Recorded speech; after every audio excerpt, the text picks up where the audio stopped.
Hi, and welcome to another exciting episode of the Andre The Beast Crayton Show. Today is going to be an outstanding show because we're going to talk about eating disorders and the impact that it has on an individual.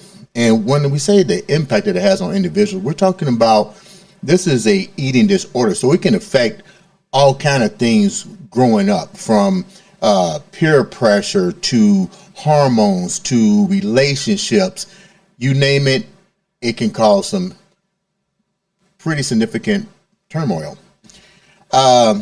With that said, during this pre-interview, I had a chance to really sit down and get inside the true depths of what this actually means. Because when you hear eating disorder, you probably just say, oh, that person just likes chocolate chip cookies and all that. But it goes deeper, and I was privileged to be educated in it. And it's an old saying, experience is the best teacher. With that said, I am pleased to have on the show a young lady that suffered from all phases of eating disorders, but there's a happy ending at the end. Welcome to the show, Julie Holland. Welcome to the show, Julie. Thank you so much, Andre. Thank you for having me. Let's get right down to it. Tell the viewers a little bit about who Julie Holland is. Well, that's a loaded question right there. Who Julie Holland is. I mean, I think, with the focus of the show today about eating disorders, I mean, so much of my life, I suffered from an eating disorder. It started at age 7. My dad went to Vietnam. I'm an Army brat, born at Fort Benning, grew up in Georgia.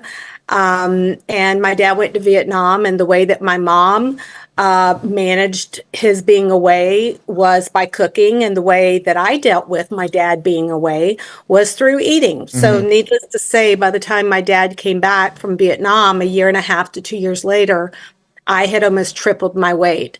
And I remember, one of the first, most of my early memories are centered around food.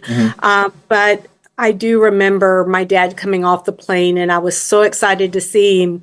And he tried to pick me up, and he did pick me up, but he was like, "Oh, would you look at my little tank?" And, for me as a little girl who had not seen her dad in a year and a half, I felt immediately, oh my gosh, he thinks I'm ugly. Right. Though the reality was a tank was a very positive thing in my dad's life. Right. It's what kept him safe. But, that's really how my eating disorder started. And, when you ask who is Julie Holland, I think that part of my life really developed, helped to create who I am today. And I learned a lot of coping mechanisms. I learned to watch more than listen. Right. There was a lot that I learned as a young child that today I've taken with me. But, I think today how I would describe Julie Holland is that I'm a mom. I'm an executive in the healthcare field. I'm an advocate. And I'm a woman who likes to do lots of different things, but most importantly, I really like to have an impact on others' lives. Let's go back for a minute, because you mentioned a key word here, a coping mechanism.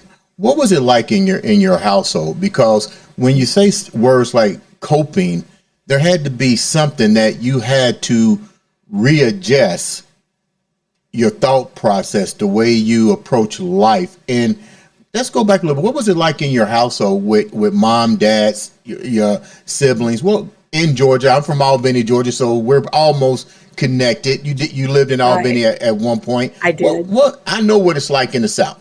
What was it like growing up for you down there? And when did the coping mechanism start to happen? And what were those things that caused you to have a coping mechanism?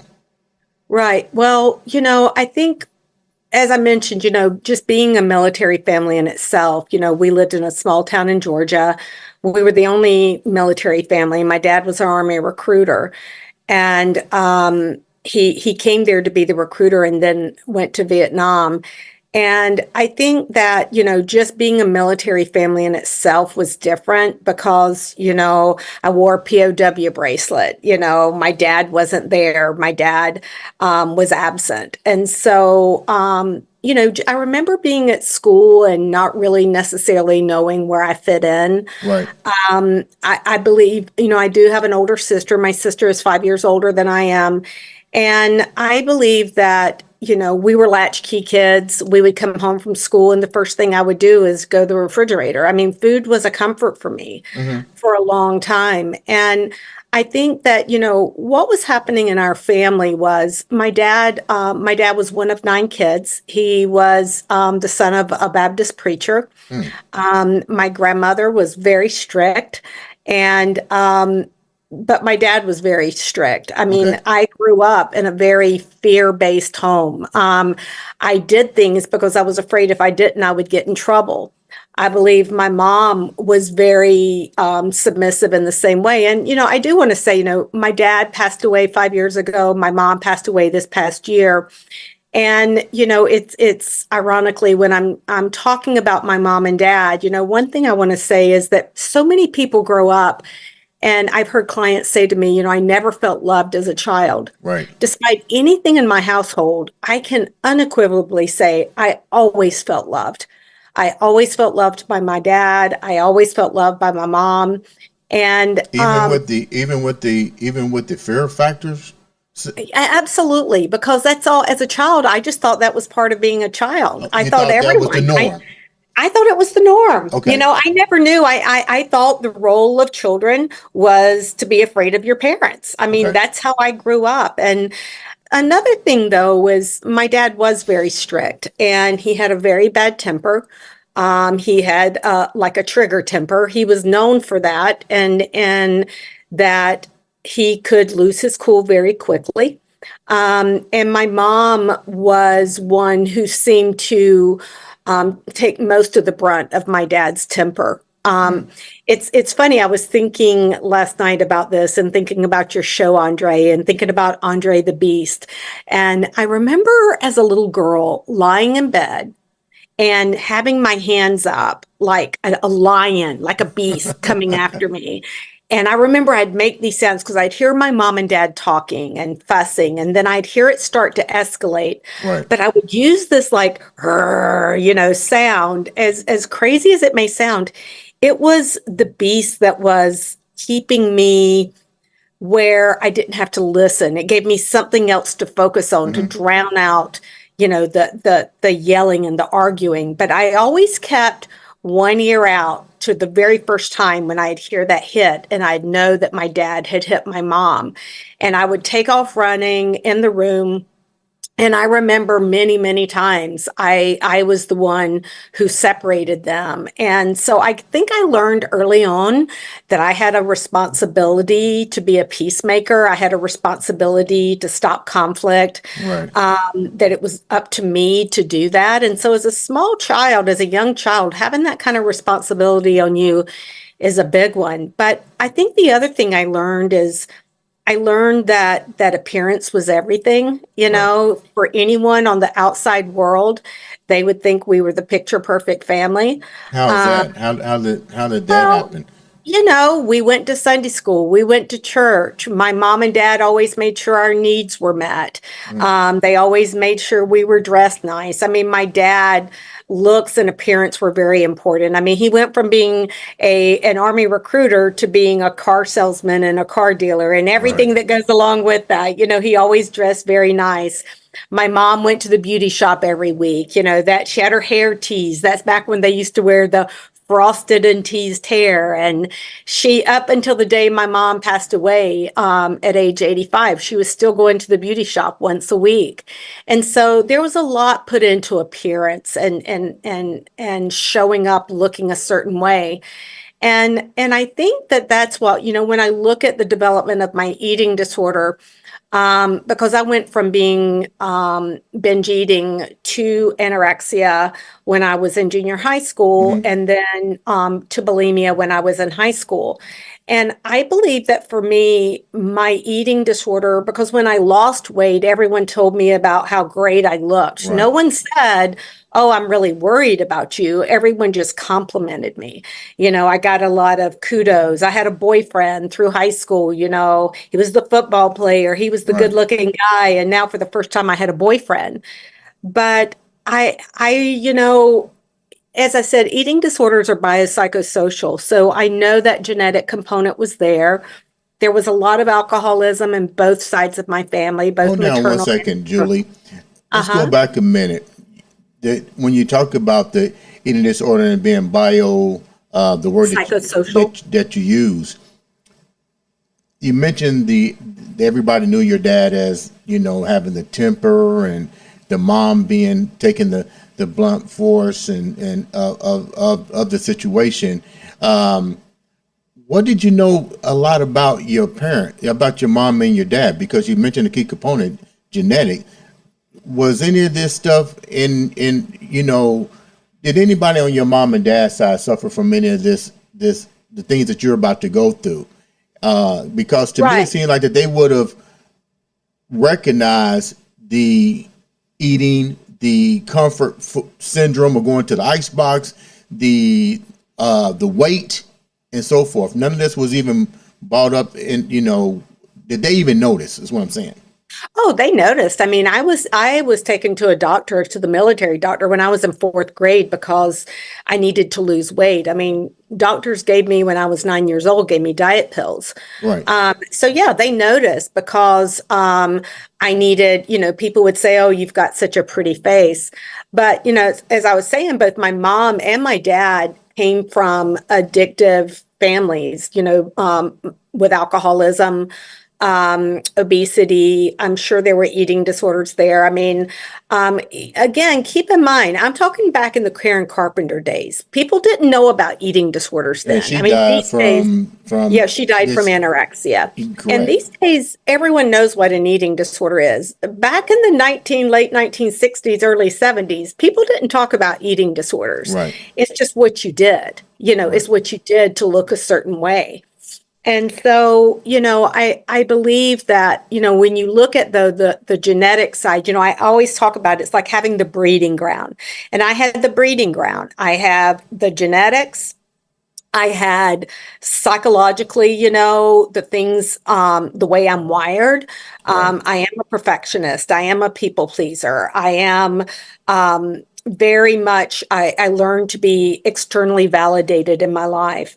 I grew up believing that the most important thing in the world was what other people thought about you. Really. And then socially, as I mentioned, I got a lot of kudos when I started losing weight. I mean, looking a certain way, I gained a lot of things. I was in the whole beauty contest thing, and competed like in the Miss Georgia series, and looking a certain way, being a certain way, how you presented was very important. And our society really, not unlike it is today. I mean, it's still the same. Um, Julie, there is a lot given to that. did your sister suffer from any of the? She's 5 years older. Did you see her going through any of this? Did you share with her Well, what you my was my going through? yes, I mean, my sister and I have had very different journeys, and where we are today is very different places. Hmm. I mean, I've been very fortunate in that I started working in mental health when I was 17 years old. And so I became aware of the importance of mental health and getting therapy for myself and Right. doing things. I've always been very open with talking about my mental health journey. My sister, and I, as I said, we have different journeys. I moved away when I was 19 years old. I moved to another city. Hmm. My sister still lives in the same place. Hmm. And so, I mean, it's really hard to compare our stories because I think we have both been impacted, but Right. how we've dealt with it has been very different. What was three of the things that you think really impacted you? What we might call the triggers that set you off and then allowed you to say, okay, I need to, because you mentioned fear base. That's pretty key. There's a lot of things that you can put up under that category. You mentioned the validation. Elaborate a little bit more on the fear factors part of your life, the things that really shocked you, and more importantly, when you said something that was key. You start working in the mental field, but nobody was talking about this particular topic at that time. So who was the one that said, who diagnosed you? And then you said, Well, okay, this is something I need to start working on. right. Well, I mean, the truth is no one diagnosed me. I worked in mental health. I mean, you actually kind of said the three things, I mean, growing up in a home where I did things out of fear versus my own internal core belief system. Mm-hmm. I made good grades because I was afraid if I didn't. I behaved in ways because I was afraid if I didn't, what the consequence would be. I think that, I watched both of my parents have very, very strong work ethics, and to the point that workaholism was just second nature in our family. Mm-hmm. I don't remember ever seeing my family rest. I mean, Saturdays were for work. Sundays we went to church and then we worked after. I mean, weekends were a time that we were always going, and sitting and resting and watching TV or relaxing was not something that was seen as a positive virtue in my family. Where you got the kudos was who was working the hardest, who was doing the most. It was about being a human doing. Mm-hmm. And then, of course, society was validating that as well. I got a lot of honors. I got a lot of awards because of all that I was doing and the way that I looked. And so I believe all of that contributed. Yes, I started working in mental health when I was 17. And again, I think that I believed that what I did, because it was so universally accepted, everyone was on a diet. Right. Everyone, would be doing things. So it wasn't like anyone ever said to me, Julie, do you realize the impact of this on your life? Right. No one ever said to me, Julie, do you realize that what you're putting your body through could impact your ability to be a mom one day? No one Wow. ever talked about Never that. thought about that part. No one ever talked about that. People only talked about how great I looked and how I'd lost so much weight and asked me how I did it. And so for me, it wasn't until I started working in mental health, and I had a boss who he passed away years later. But I remember one day, working in the mental health field, I learned a lot. I learned a lot about codependency. I learned a lot about mental health and depression and the impact. I attended a lot of workshops. I went through a lot of training. And what I learned through this is I became very self-aware. And I really do believe a gift that I have was, and something I still pride myself on, is self-awareness. Mm. I'm very much aware when I talk too much. I'm very much aware when I'm too intense.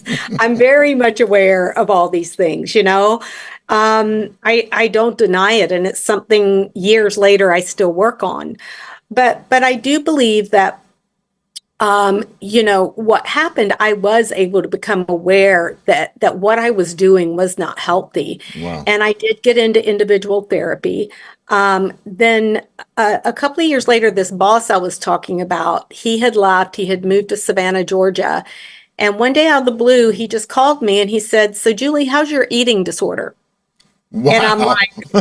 And I'm like, well, Joe, my eating disorder is great. And how are you? And what started this was a man who I still attribute one of two men in my life. Another was Dr. Bishop, who was the physician who trained me working in the eating disorder field. Mm-hmm.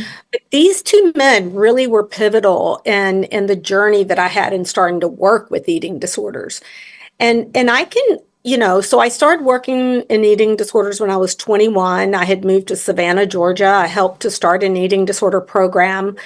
Um, During that time, though, I would still say that I was in recovery. I would never say I was recovered.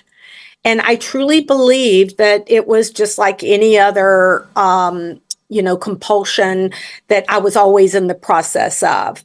And what I realized years later, it took me having a baby. I was 40 years old when I had my child, my little girl, and who's now not so little, she's 22 now. But, what I realized was that, um, you know, I was still engaging in certain things, um, not necessarily engaging in an eating disorder, but some of the eating disordered thoughts and behaviors, oh, I need to lose weight. Oh, I need to do this, and truly not appreciating my body Right. for what it was made for. And it was after I had a baby and all that I went through to have a baby, because that was one of the impacts for me. One of the impacts was that I went through fertility treatment, tried many times, had several miscarriages, had several, very early on. I went through artificial insemination, and finally I went through 2 in vitros to finally have my baby. And what I realized, all the years of abuse that I had done to my body, I was so focused on looking a certain way that it was in fact keeping me from reaching the goal that I had of having a family, of having a baby.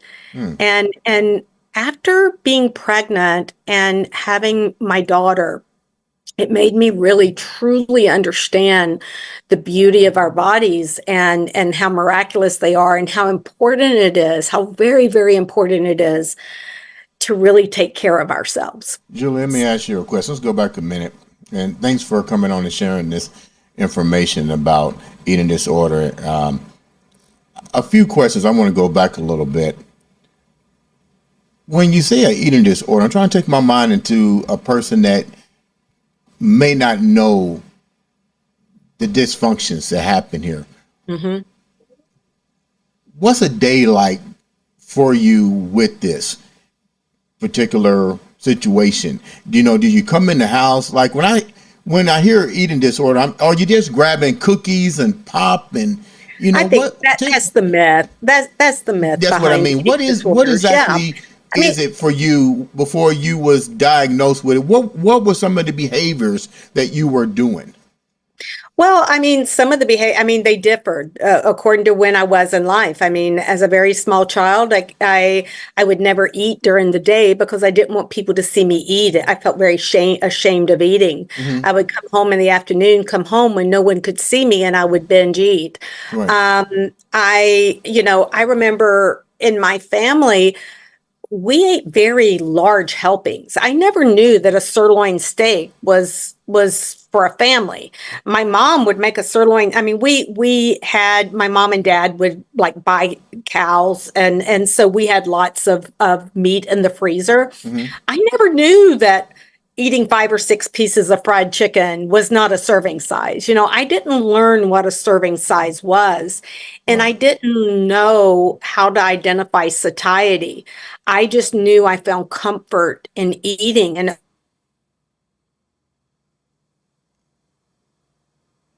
later in life, it was very different. Andre, later in life, I felt comfort by not allowing myself to eat, by feeling hunger, by going to bed and hearing my stomach growl, by never, ever letting anyone see me eat anything, my family or anyone else. And if I did eat, it was very low calorie foods. Something else that I think is really important is that later in life, I was diagnosed with ADHD.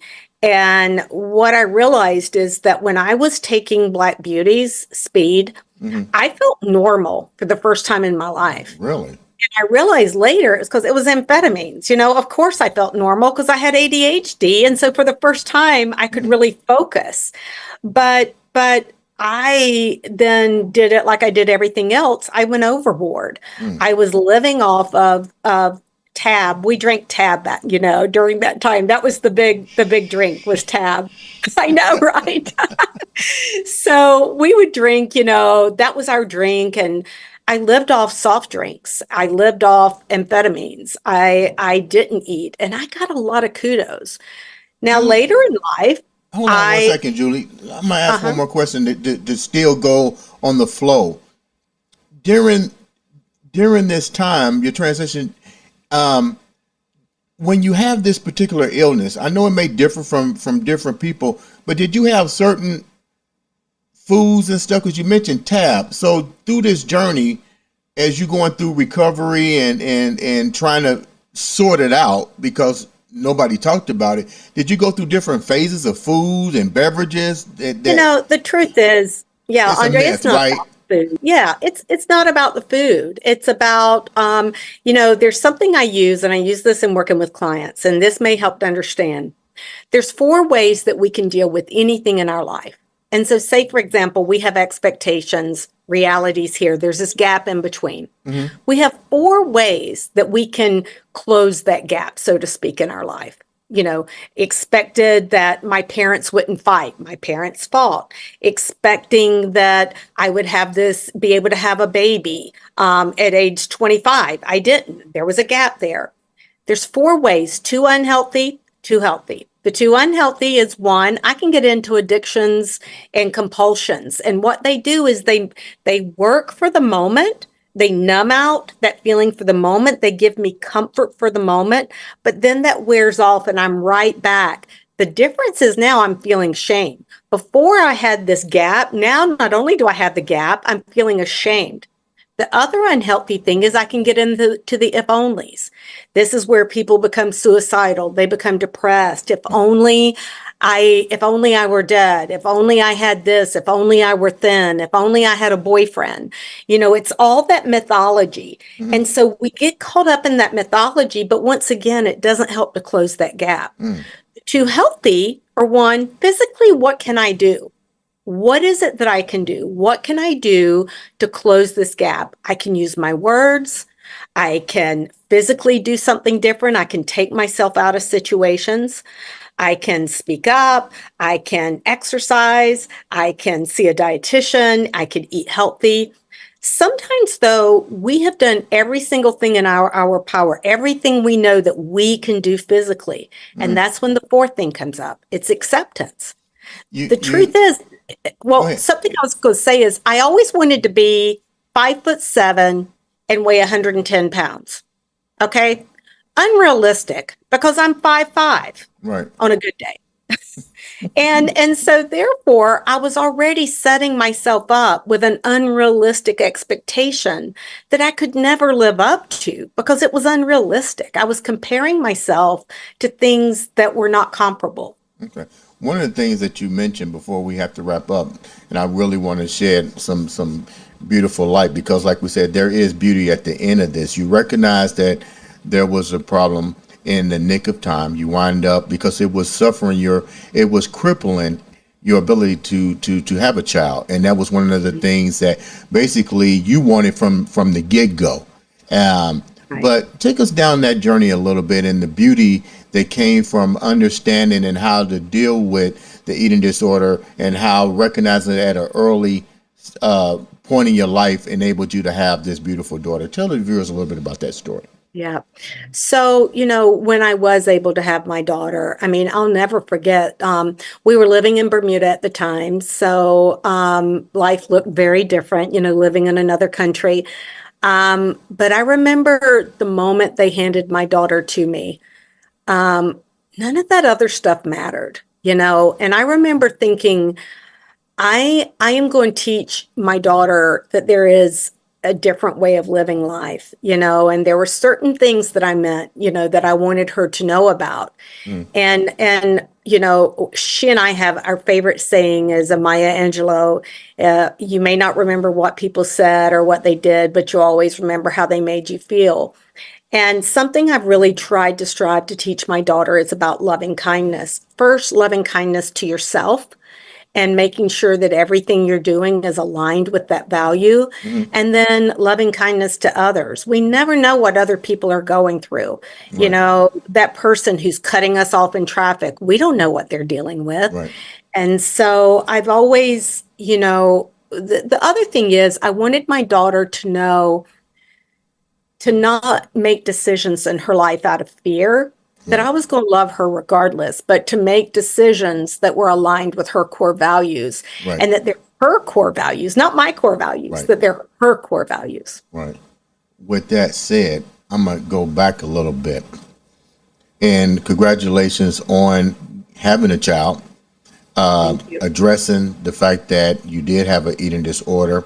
Sorry for the loss of your father, January the 27th, and the recent loss of your mom.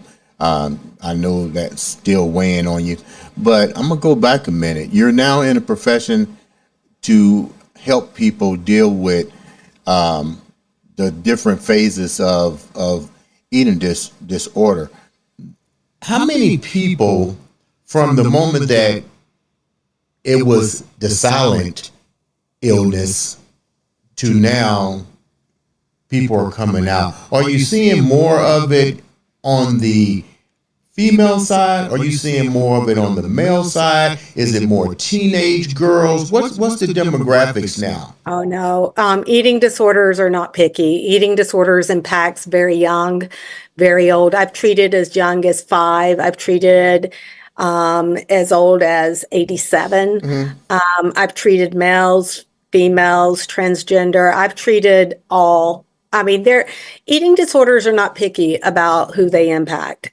So, anyone can be impacted by an eating disorder. What are some of the things that you could share with the viewers that they need to look out for with maybe somebody in their family? Because clearly it was called the unseen illness when you had it. So as a professional, what are some of the things that me as a parent or the viewers as a parent need to look out for and say, oh, well, you're showing signs. I might need to get you some help? Well, I think the thing that is a misconception are that eating disorders can be identified by body size. I know, you cannot identify an eating disorder by a body size. It is more about the behaviors, keeping in mind what I talked about, biopsychosocial, Explain that real quick. Explain that real quick so the viewers can understand that. Biopsychosocial. So bio is the biological, the genetic. Psycho is the psychological. It's, low self-esteem, depression, obsessiveness. And then societal is society's impact, our society's impact on, Social media, television, social media, commercials. the comparison. I mean, now our newest thing now is legs. And I'm like, oh my gosh, there's always something new. And years ago, I was 21 years old and I remember thinking, I'm going to make a difference. And I hope I have made a difference in some people's lives. But what I know is that this way of being, this over focus on how we look is not something that's just going to go away easily. And it's where, I encourage people, not only do we look at people in our family and think, okay, something's going on with this individual, and it's usually about their behaviors versus how they look, but also what are the things we're doing to attribute to that? I mean, Right. what kind of comments are we making ourselves? How can the viewers reach out to you and learn more about what you're doing? As a matter of fact, why don't you tell us real quickly exactly what Right. are you doing? Because we almost missed this. You guys are doing something remarkable that you don't have to live in Georgia to be a part of. So I am now, even though I still, of course, have a passion and I have ways of focusing on eating disorders, a company I'm working with is Immersion Intensives. And Immersions Intensives really taps into my passion for increasing access to care to individuals who are struggling with mental health issues of all kinds. And with Immersion Intensives, we are creating, most places create something and then want people to come. We are here to listen to what the issues are that people are struggling with, and we build intensives around that. What I mean by intensives, these are 3, 5, 7, 10-day retreats. We're able to offer them across the country. We work with our clinical leaders who have expertise in different areas. Our first one we did was called Inner Warrior, and it was looking at trauma in the workplace for Right. executive women. What's really cool about this model is not only the flexibility of where we have it, but it's also the model that we work from. We believe in using nature excursions. Nutrition is very important, so we have an in-house chef, and then working with the clinical leaders who put together both expressive therapies and, utilizing traditional therapies like cognitive behavioral therapy, DBT, ACT, all of these different therapies in order to fully immerse these individuals in a very short time and help create change. It's very, very exciting. Now, Very Julie, we know that there is not a price on your mental health, but I do have to put my mind in the state of the viewers. Is this affordable? Is there financing? Is it covered by health insurance? How's how does that work? That's part of our flexible model, that we want to create a model that's based, that we can have flexibility around it. So it's based on how many people are in the cohort, where it's located. So like, for example, if it's located in a high-end luxury home, the price may be a little bit more. Okay. We are not covered by insurance at this point in time. I mean, our hope and dream is that one day that insurance companies will recognize intensive as a level of care. Sometimes people's health plans at work, their FSA plan, their health care savings plans will help to pay for the cost, but the costs are a range. I mean, and again, we create these based on the needs of the individual. How can they get in contact with you? Is there a website, phone number? Yes, there's a website and a phone. The phone number is 615-345-9514. Or our website is immersionintensives.com. I want to make sure I tell people this is immersion. It's coming out of with an E, not immersion with an I. So it's immersions, immersionintensives.com. They can't get that wrong. I spelled that very clearly. Yeah. So, you know what? Thank you so much, Julie, for coming on and sharing such an impactful story. You definitely have that beast frame of mind. I'm speechless almost. You have a beautiful daughter now. Your wishes come true, which goes to show that if you keep on the path, even though you've been dealt some stumbling blocks, you knew what your end of the destination was going to be, and that was to be a mother. You have a child. You now giving back with teaching a silent treatment that people didn't even know about. But now you guys have the treatment with this new program you got out. Ladies and gentlemen, this has been another exciting episode of the Andre The Beast Crayton Show.